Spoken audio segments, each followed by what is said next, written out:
community discussion around food security and SNAP.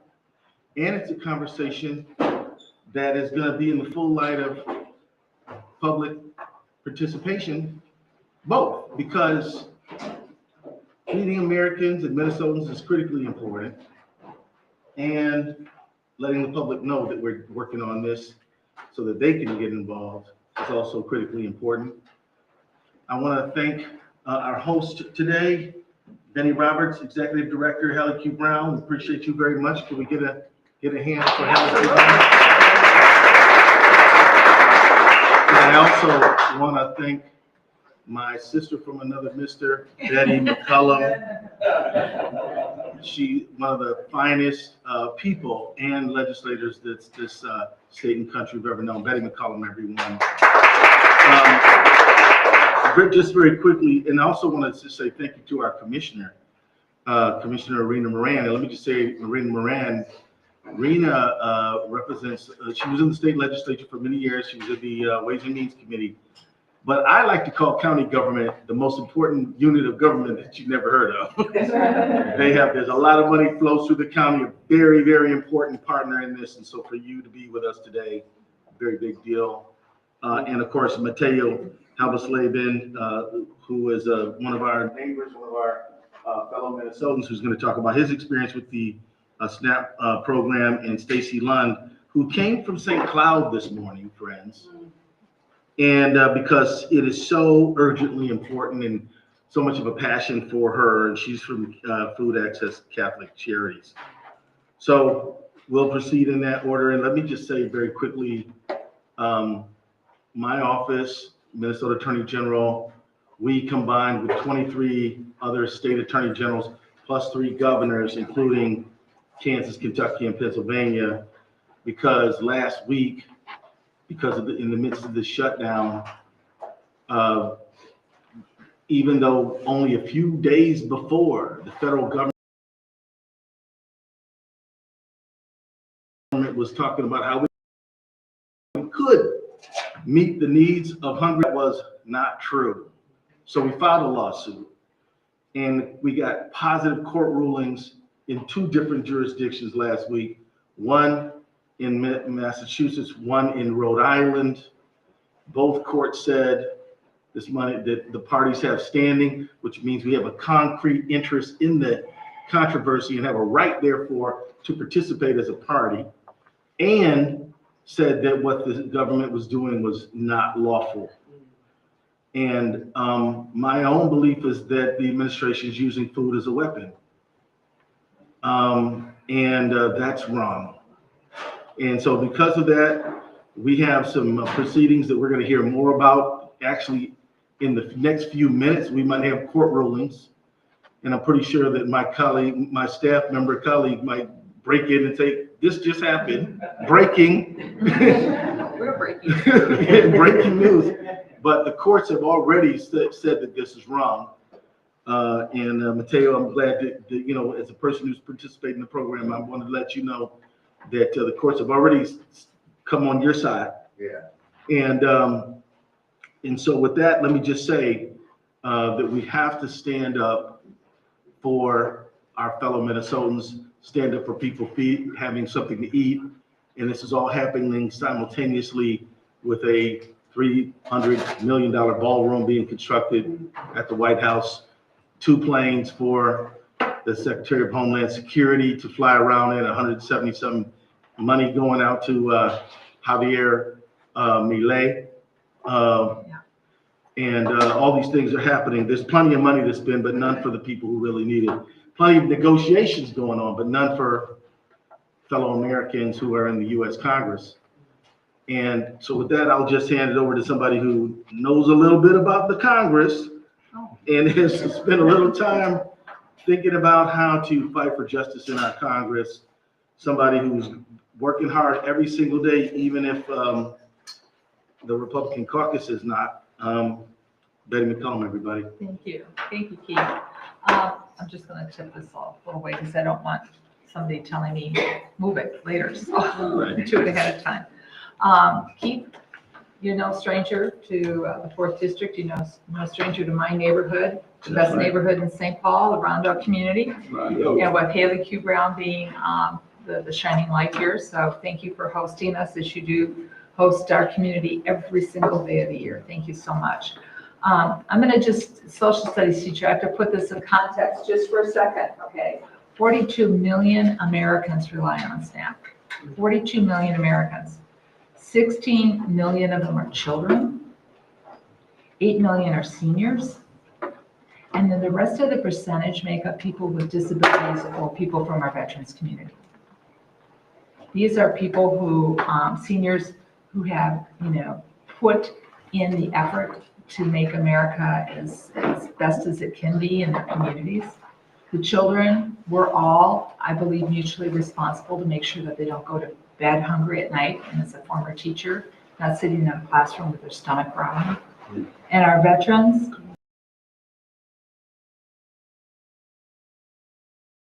and our people with a disability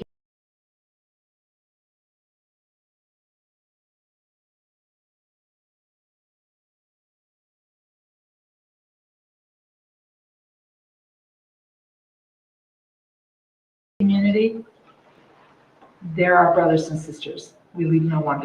It's signed into law, appropriations law. And the appropriations said that there is a contingency fund which is to be used in case of an emergency so people in this country do not go hungry. It's appropriations law.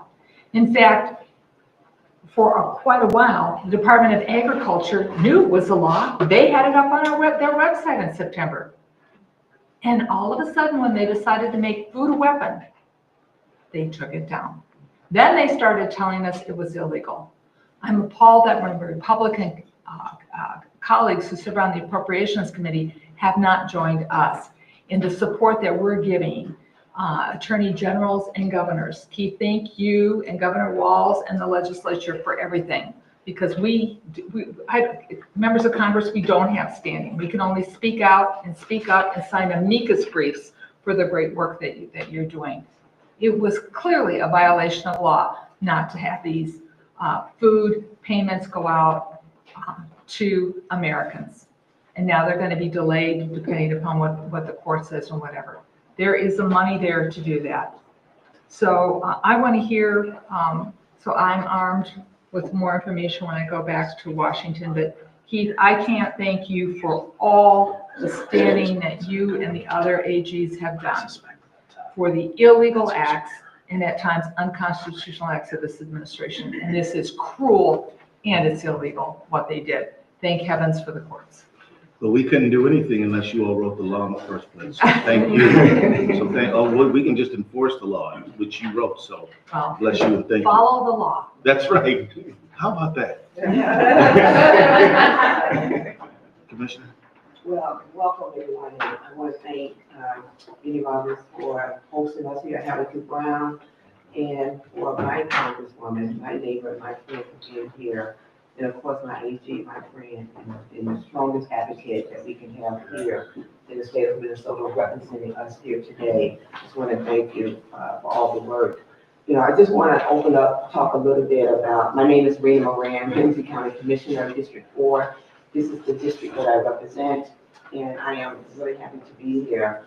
But I wanted to take some time to talk about the impact of what is happening with our federal government, or the lack of action by federal government, and the impact it has on folks here in Ramsey County. So here in Ramsey County, we have about 35,000 active SNAP cases, providing benefits to 68,500 individuals. We also have 3,500 MPIP cases serving nearly 9,800 people. Together, these programs bring about $14 million per month in essential food benefits into our community. This provides a critical safety net for families, children, and seniors. On average, individuals receive about $170 per month through SNAP to help meet basic food needs, which is really critical at a time when you just don't have. Tomorrow, our county manager will provide an update to the county board on Ramsey County allocation of $380,000 and strategic priority funding to strengthen 11 local food shelves, including the one right here at Hallie Q Brown during this critical time. We saw the need, we know the needs, and so we're going to step up and do our part here in Ramsey County. These additional county resources demonstrate our deep commitment to supporting residents. Well, we also know that we cannot fully replace the SNAP and the WIC federal resources that are infused into our community each month. We just can't do it alone by ourselves. This is why continued federal action and collaboration remains essential to ensuring that families do not go hungry. It is critical.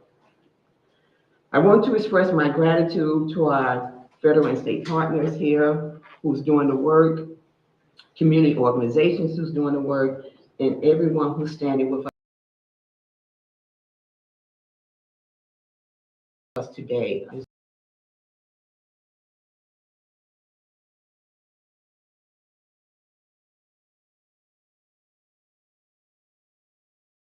want to thank you all for your commitment to families and community.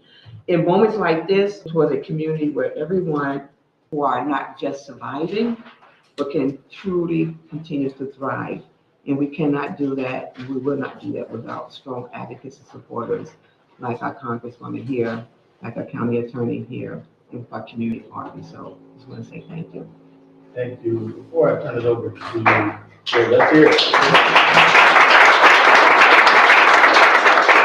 Before I hand it over to Mr. Jenny Roberts, let me just also recognize and thank Representative Senator Hussein from 65A, and this is where in your district. Thank you for being here, Representative, and then also Councilmember Anika Bowie, Ward 1, when this is your ward. So thank you all. Mr. Benny. Yeah. Thank you all for being here on such an urgent notice. We here at Hallie Q Brown have been serving this community for nearly a decade, including my family for 4 generations. And so when I speak about the impact of community, it's also impacting my own family. And so we want to just continue to lift up this issue and be praying for resolution that would really stop the torture of many of our most vulnerable people in our community. On a day-to-day basis, we're seeing families come here already with food insecurity needs. We all know the challenges of this community with the most recent grocery stores closing, which also makes access difficult for people without transportation. And what we've seen even just last week with the threat of SNAP being cut, we saw our food shelf needs double last week, which continues to put a strain on all of our communities, all of our food shelves, all of our churches, and all of our neighbors that do these goodwill that try to make sure that no one goes hungry. And so with that, we've partnered with Daryl Cobb, who I'm excited to see in the room as well. Keystone operates the largest food shelf in our city. They're dear partners of ours in this fight to end hunger. We also have folks who kind of bite at the apple, per se, in many different ways with Merrick and Neighborhood House. You see every meal here, other institutions that are really trying to fight together to make sure no one goes hungry here. We're never going to be able to food shelf our way out of this, though. And so even with the aid, we just want to continue to find ways to get the resources. We're thankful to get notice from Ramsey County about increased aid that's going to really benefit us through this year end. And this fight is much bigger than we were anticipating. So I really appreciate our federal, state, county, and city teams really bonding together to make sure this gets magnified, make sure that we continue to fight that you guys are doing in Capitol Hill. It is disgusting to see, I'll say that, but also we're watching the rich get richer at the expense of our vulnerable. And so we're here to continue to fight. Hallie Q Brown was founded from the community knowing that they need to take care of their own needs. And so we're going to stay in that rhythm, but we're going to help our neighbors across the city and beyond to make sure that we can be resourced together. Thanks, Ben. Good job. Let's hear it from Jenny.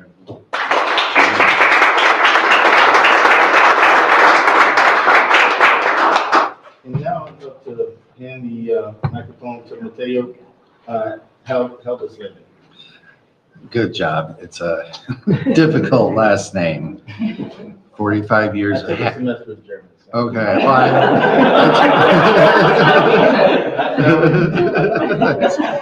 Well, I took about 5 years in German, and I have had this name for 45 years, and I still have to stop and remember where I'm at when I'm spelling it. So it's anyway.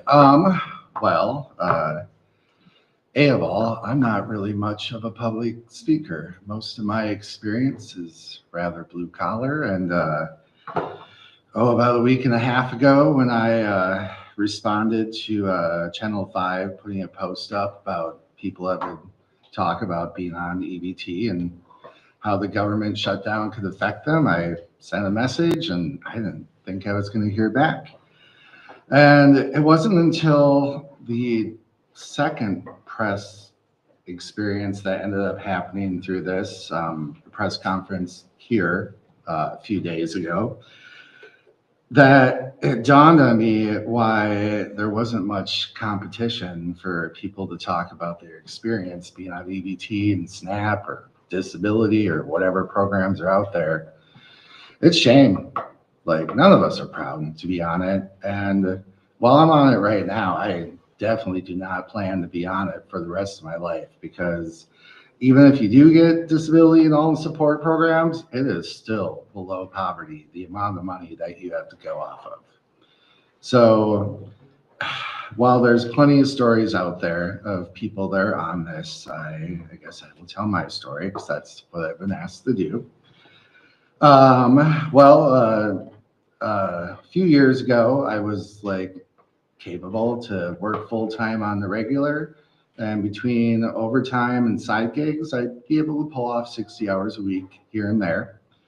And I had some savings because I've had some chronic health issues that in the past, because of experience not being able to work for a while, I had a little bit of savings for that rainy day. And it wasn't enough to buy a house, but it could have been a down payment on a rather nice car. But I found out I had cancer, and at first I thought it was cancer-like because it was just melanoma skin cancer. And I went in for what I thought would be a 3-hour procedure, and 12 hours later and reconstructive surgery, I all of a sudden was like, well, this definitely puts a damper in situations. And I had already been dealing with some health things that were coming up before that, and I had gone through my savings, and I ended up losing my rather affordable apartment at the time to live in. And also I had to go through moving with a injury that it took about 6 months before I could use my right side of the body again. And because of a car accident I had years ago where residual damage built up and built up, that's mostly on my left side. So having not been able to use my right side properly for 6 months, that pushed all the damage on the left side just all the way over. And then ended up finding out that my left rib cage doesn't move right. So I have to consciously think about breathing if I want to do anything beyond a shallow breath. At different times, the muscles can pull to the point that I don't breathe. And so as I've been going through physical therapy and other therapies, trying to get this back in row, because at this moment we're doing the physical therapy, but it could very well end up that this won't work. Then I have to go to a specialist, which is in a different state, and I have no idea if my insurance will cover it. So while a lot of these experiences were pretty rough, and didn't really think my midlife crisis would be this, but here we are.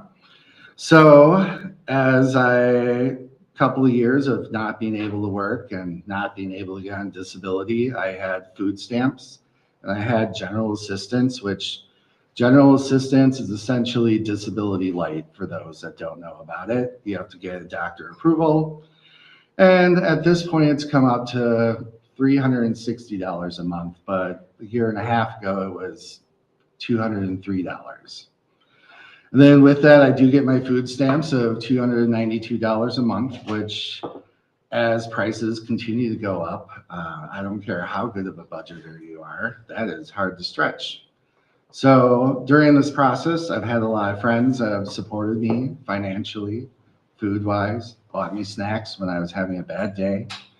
And I'm now at the point where I'm sort of being able to start working part-time again. And honestly, most of this work that's now getting thrown at me, I think are pity shifts from my friends, which I am happy to receive it. And honestly, that's where most of my wealth is my family and my friends and the support network I've had. And while I have friends in many places, I have some friends that they're very successful and they live in beautiful houses out in Minnetonka. But then I have friends that they're on disability. Most of their disability payment pays for their apartment. And if they're lucky, they have a couple $100s at the end of the month. And I know friends that have large families that they work hard to make sure everything happens, but they're still on food stamps. And I do understand where a demographic of people are angry at the people that get these benefits and their food stamps because they work hard and they don't have much to see for it. So I can understand where that's that. But my fundamental basis of thought on all of this is it's not poor people to be mad at. Like, be mad at the CEOs that are making too much money. Be mad at the billionaires that are buying out laws doing this. Be mad at the politicians that are taking very creative and interesting ways to get bribes in front of all of us. And it's just the people below you, they're not the reason why you're getting screwed over. So while I rehearsed a lot of things in my head to talk about, I think I'll just leave it at that. You're great. Thank you. Oh, I have one other thing. As much as I hem and haw between paying attention to the world and politics and then trying to not pay attention to it, to just hold on to what little sanity I have left, it's not often that you necessarily get to meet a politician that did something directly for you. But Mr. Ellison, I worked for a restaurant corporation at one point that pulled some BS with their employees getting paid, and your office helped with that.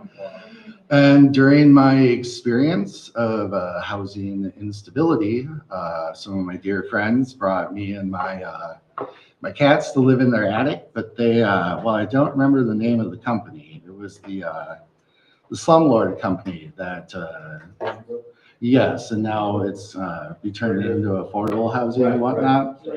Well, I lived at one of those houses, and the way they treated their tenants, there was flooding, there was infestation, there was just not any care at all. So, well, I'm sure I have a longer list. Those two things I will directly thank you for. Thank you, Jen.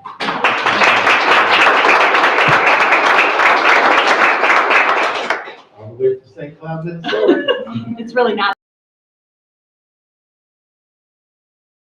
that far, but yes, thank you.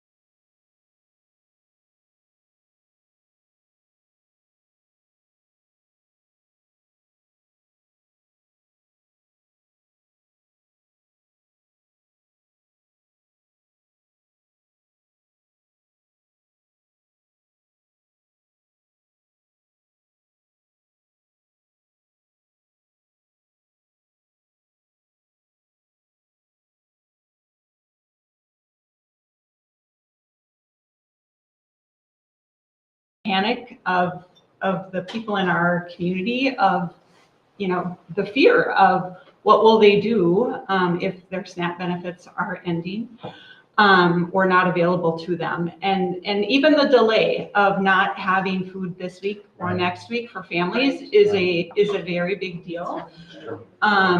We as a food shelf really are trying to, or last week have been trying to position ourselves of what will our reaction be. We know that we'll need more food and resources, that we'll have more people walking through our door, needing our services. And And we also are at this moment where we don't really know how long the government shutdown is going to last, how some of these changes are going to be impacting the people that we serve. And so as an agency, really trying to think about the long game too, like not just what's going to happen this morning and the number of people that are going to walk in our door on Monday, November 3rd, but what, you know, it's going to look like maybe at the end of the month or into December. And so for us, we rely heavily on volunteers, donations. Of course, we purchase food as well from our food bank. 36% of the SNAP recipients in the state of Minnesota are children, 18% are seniors. Yeah. We see those very similar demographics reflected in the people that we serve in our food shelf in St. Cloud. And so these are, you know, not only the Mateos who are living through a crisis really, and a change in life,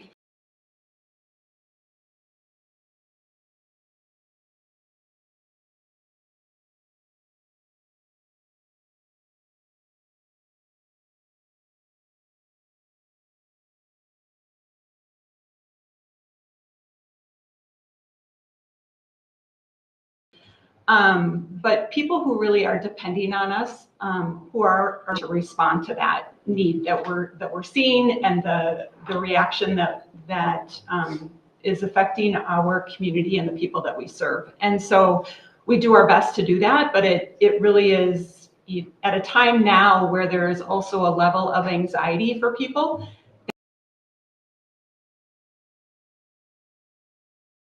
That there is a different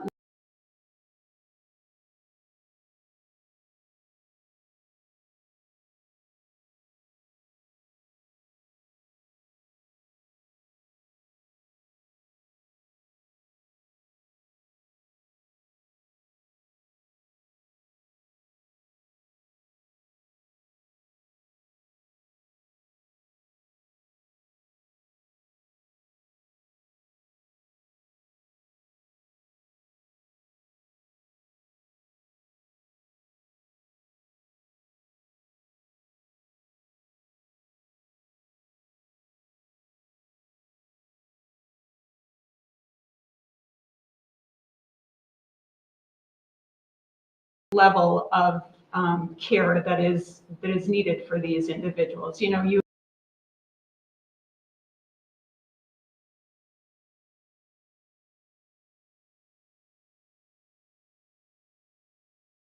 Scam this way. How could I let this happen? I feel bad. I feel ashamed. And what I found is that people who have no reason to feel ashamed sometimes do. And people who should be ashamed don't feel ashamed. I mean, you had on your website that you would be ready to take care of food insecure people in the case of the shutdown. You took it off and then said you couldn't do it. Then now two courts said you can do it and must do it. And there's no mea culpas. There's no, I'm sorry, we thought we were doing the right thing, because they never thought they were doing the right thing. So I would just say that don't let the fact that you need a little help from your neighbors every now and again make you feel bad. We all get by with a little help from our friends. All of us. That's why we live in society. That's why we live in community. And today you might need some help, but tomorrow I might need some help. So we just do this for each other. It's how we live. But when I think about the big ugly bill that you had to deal with, Yeah. Well, to your point, Keith, make no mistake about this. This has been part of the Trump administration's goal for a long time, to cut support for SNAP. It's in Project 2025. The architect of Project 2025 is sitting in the catbird seat at the Office of Budget and Management, deciding illegally what funds will be released and what funds will not be released. And to your point, in the big, beautiful bill, $18 billion cut to SNAP in the next spending year, but that goes on for 10 years. So let's do a multiplying factor of that. $180 billion cuts to SNAP in the big, beautiful bill. Why? So that they could give more tax breaks to millionaires and billionaires. And the other tax cut that they took away was to a lot of our families here in Minnesota for healthcare. But you think that's bad enough? If you were on the House floor, you would have, or in committee with me, you would have voted no on the agricultural bill, because even though the big, beautiful bill cut billions of dollars, the Republicans also included another $4 billion cut to SNAP in the appropriations bill. So this was, this is crocodile tears that you're hearing from this administration. Oh, we couldn't do anything, we couldn't do anything. SNAP has been considered an appropriations entitlement, which means SNAP is mandatory funding and it relies on the passage of appropriation laws. It was signed into law and it had the money to go. And so this is just smoke and mirrors when it comes to feeding our neighbors, our seniors, and our children. So thank you for sharing. Thank you. We've got other providers in the room. Maybe just raise your hand up so we can thank you for all the work that you do. So.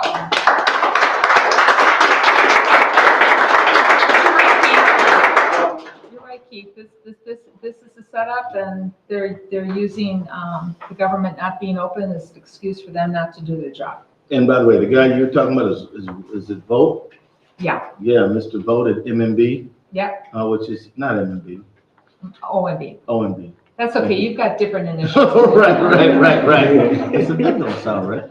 Anyway, look, let's talk. This is a sort of a hybrid community meeting, and also with the press invited. The questions don't have to come exclusively from the press. So if you want to make a comment or ask a question, this is a good time for that.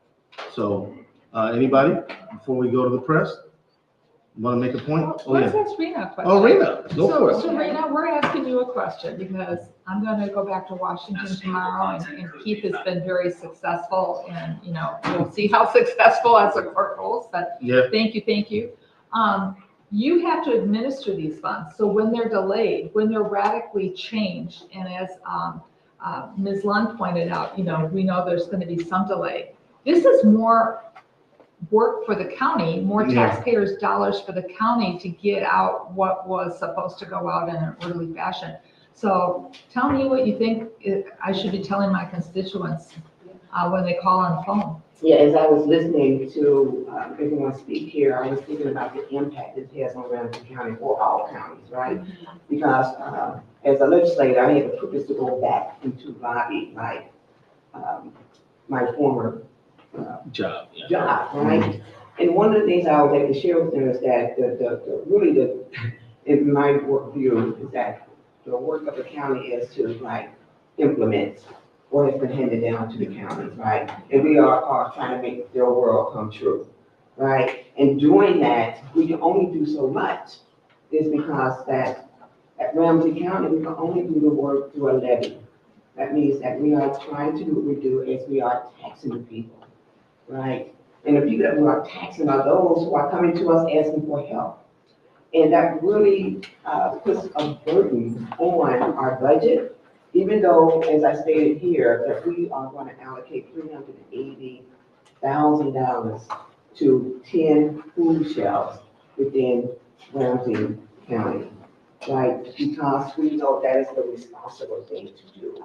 That we know that people are falling on hard times. This is not just people, this is like children and seniors. Those with disabilities.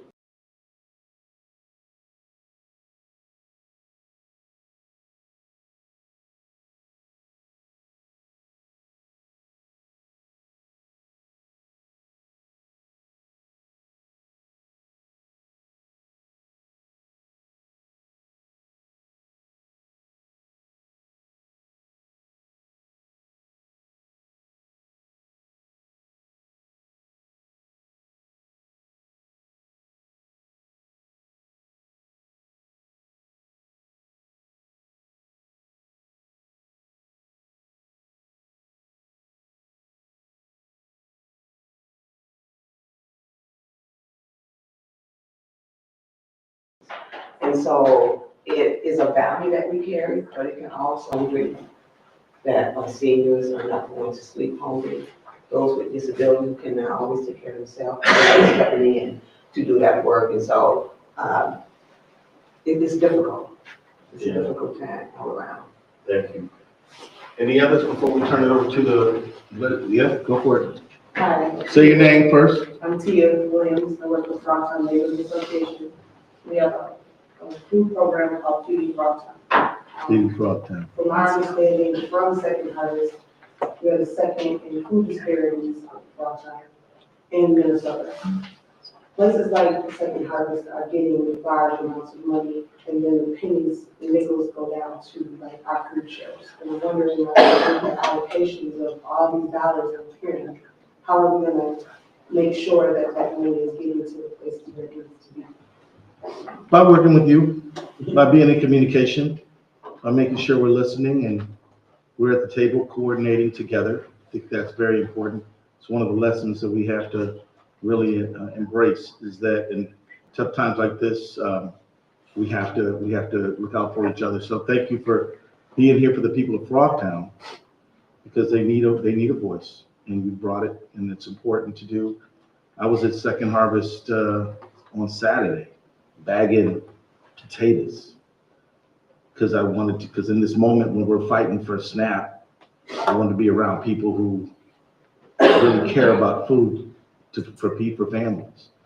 So thank you for what you're doing, and thank you for all of the local community groups that make sure that food gets to the people. So thank you, and thanks for being here today.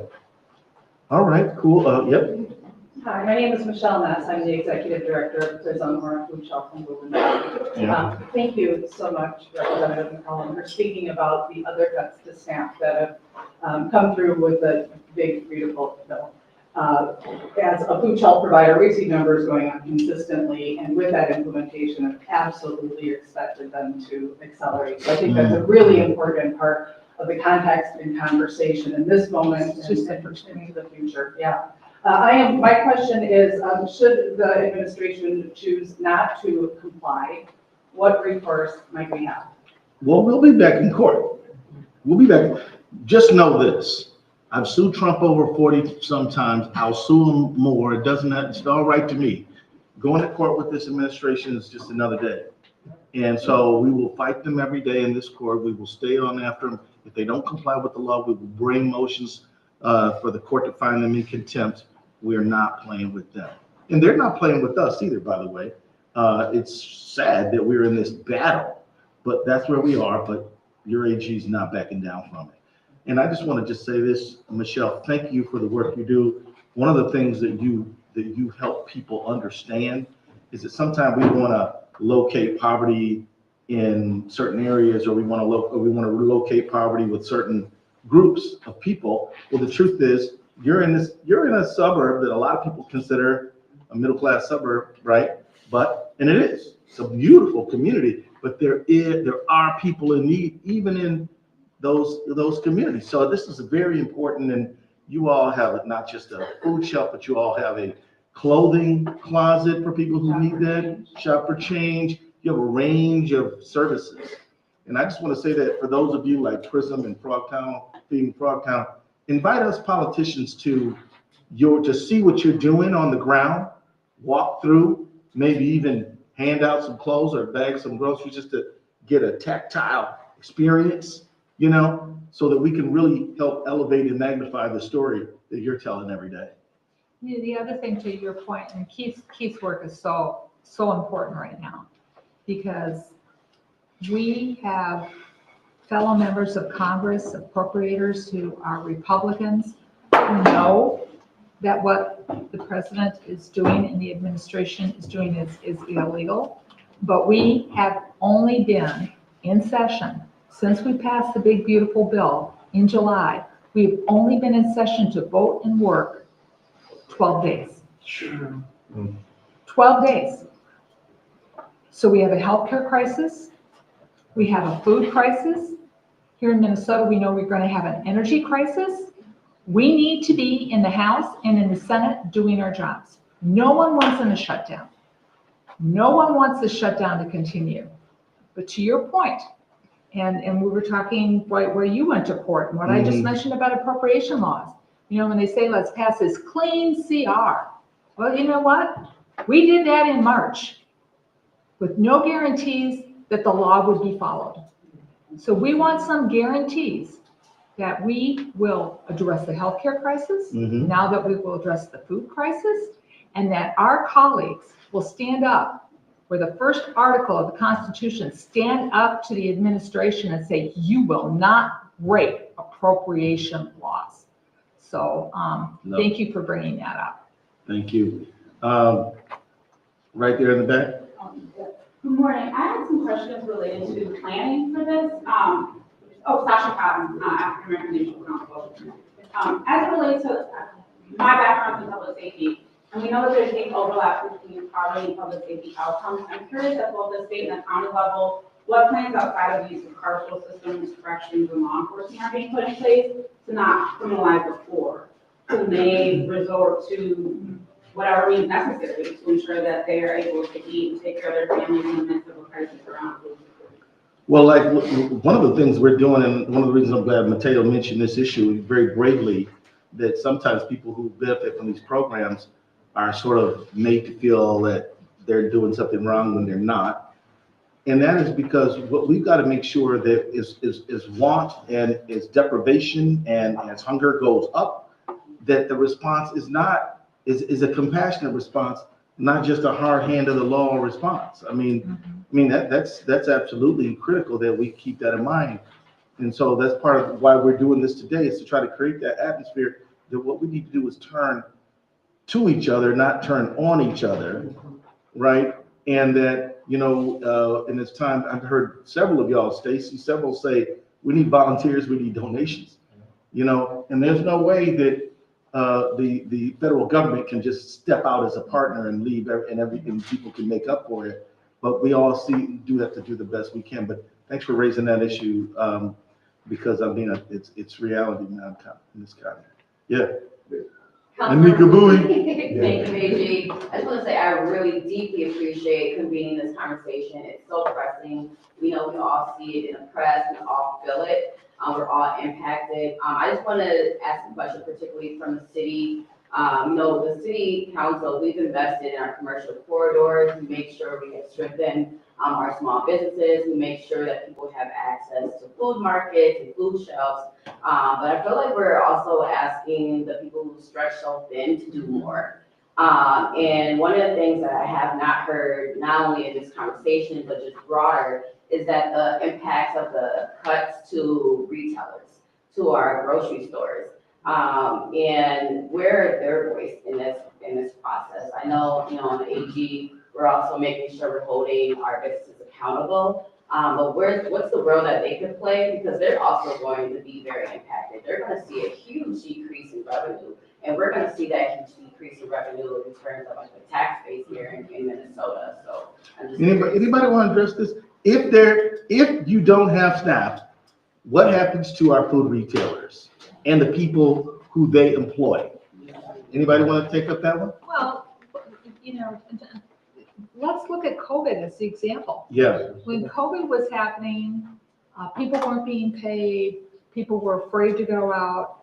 The Retail Association from the grocers did lobby Congress, and we did do some things. Made it easier for people with disabilities or small children to get groceries delivered. Made sure that we supported the grocers when things were going on. We haven't been in, maybe they're out there talking to members of Congress, but we haven't heard from them. Why? Because we're not working.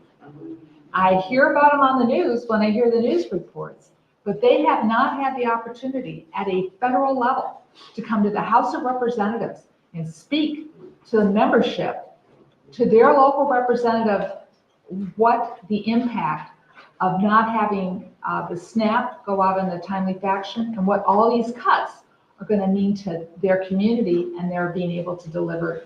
And this is not just food, this is nutrition, right? You need nutrition when you're going through cancer. That's right. You need nutrition if you're a senior, you need nutrition if you're a kid. So sometimes when we talk about food, people are like, oh, the big category. This is about basic nutrition. That's right. So They're probably out there, but I'm going back to work. We'll see if anybody else shows up. Mr. Speaker, open up the house. But I do want to thank you, Nika, for raising this issue of our retailers, because the economy, think of the economy as a series of actions and reactions, right? So action, federal government says no SNAP. Then the people don't get their EBT cards filled. Then they can't go to the store and buy stuff. Then the owner of that retail store is like, well, sorry, son, can't keep you on. Things have slowed down around here. So now you're dealing with layoffs. So then that person can't contribute to their household income. And now maybe they need food shelf. So pressure goes up on the food shelf as unemployment does what? Rises in the middle of job slowdown, in the middle of auto loan debt delinquencies going up, in the middle of credit card debt delinquency going up, in the middle of all these, if your cousin used to work at the VA, maybe they got a RIF, what is that? This is a layoff program. And because there's been a lot of federal layoffs. And on top of that, your other cousin who's farming for soybeans in rural Minnesota, right? They ain't selling any, right? You know that. And the people who work in the processing plants aren't selling any. And then on top of that, your premiums just went up. For, in my office, the total increase is 32%. Our office is taking 16, the employee's taking 16. And so basically they got their pay cut. And so, when these people say they're cutting taxes, they're only cutting taxes on the richest of the rich. Think Elon Musk is getting a tax cut because your taxes are going up, because as these things flow down, because if the federal government doesn't do it, the local government has to. So now you're looking at property taxes and a levy. Y'all following where I'm going with this?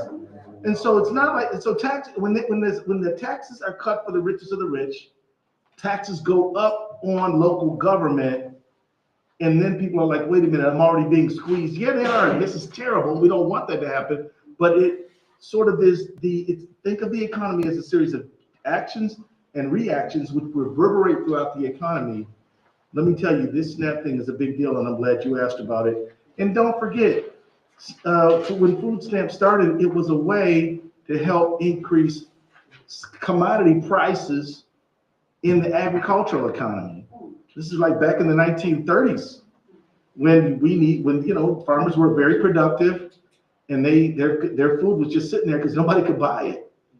And the prices were so low. And so this is a way to create a demand market, right? So this is why we say, and Betty knows this better than anyone, $1 in food stamps is about $1.50 in economic effect throughout the economy. Might even be more than that. Yeah, might be more. Yeah. I'd like to speak as a citizen, not as a representative. Speak as whoever you please. With the consolidation of wealth, the consolidation of power, the destruction of our different federal law enforcement agencies, with the isolation from global partners, with the ignoring of courts and laws, are we kind of ignoring the fact that we're in the middle of an authoritarian takeover? I appreciate your observation. You have any thoughts about what we should do about it as a society?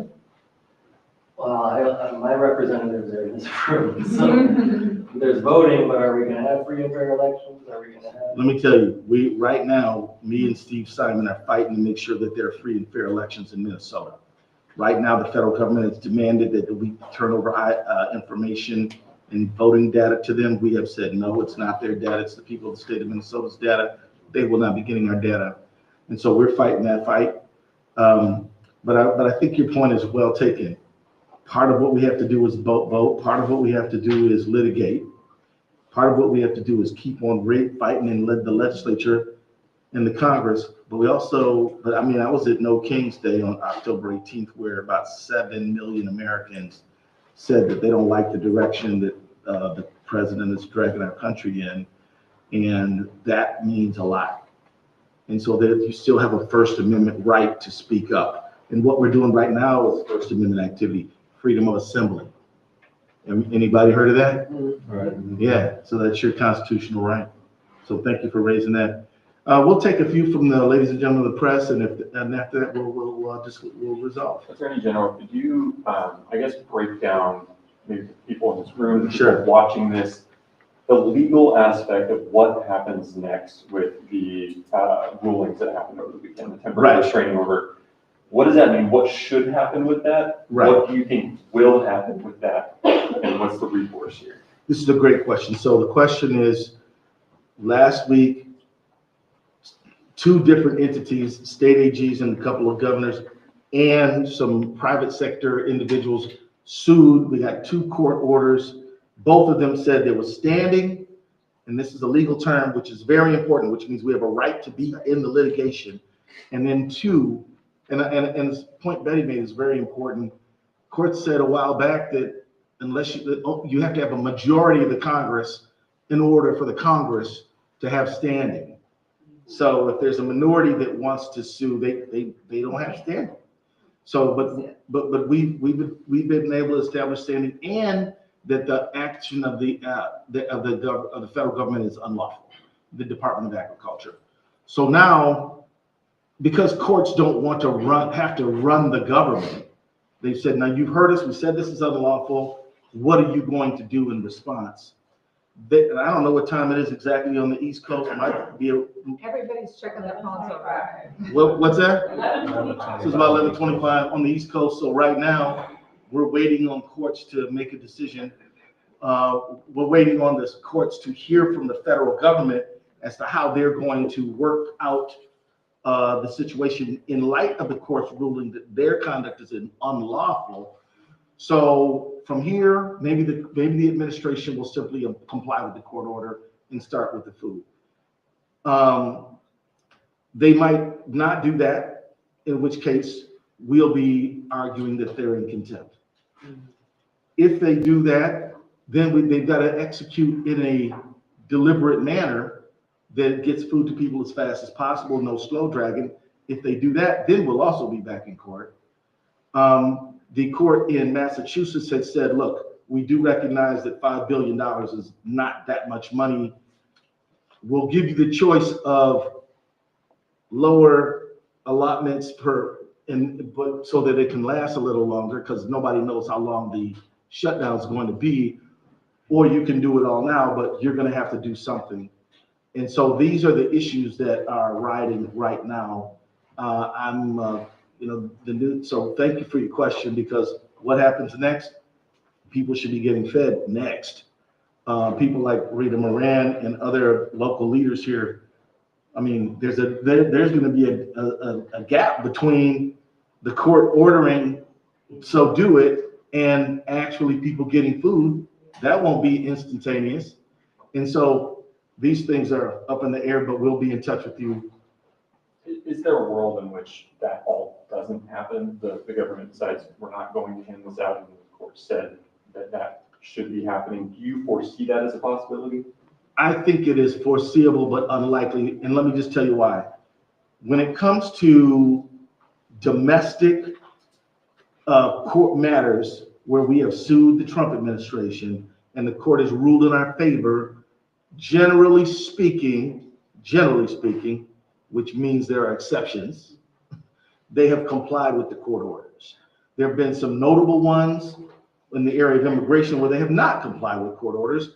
Think Kilmar Abrigo Garcia, think several others, right? And there are real problems in this area, but for the most part, when the court says turn the money back on, they've turned the money back on.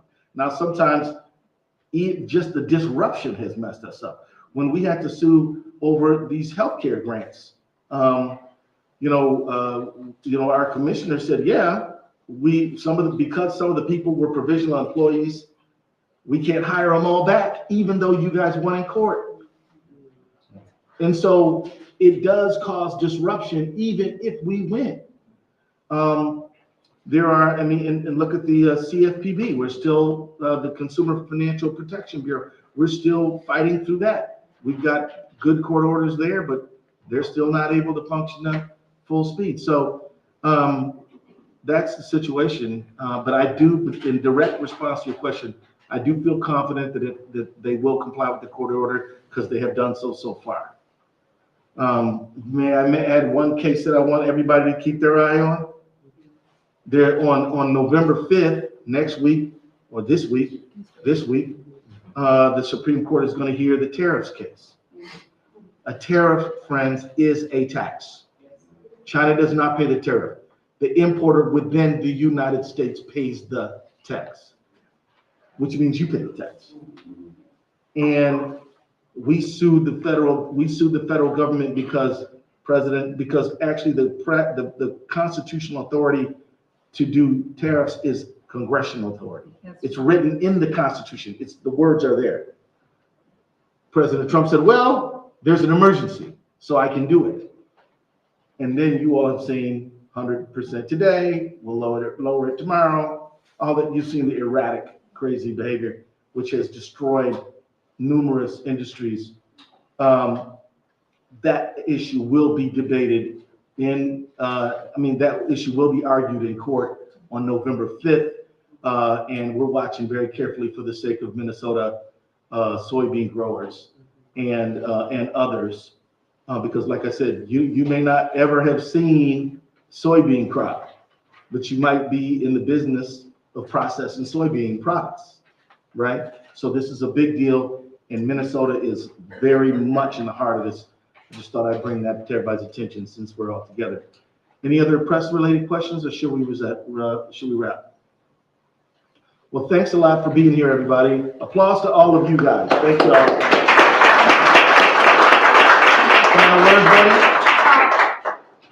This was a choice. This was a choice. And it was a choice to break the law.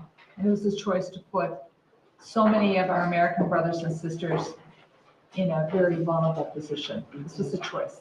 This did not have to happen. But I appreciate the choice that you made with the other AGs. I appreciate the choice that Ramsey and Washington County and other counties have made to change your budgets around to do what you can to fill in a gap.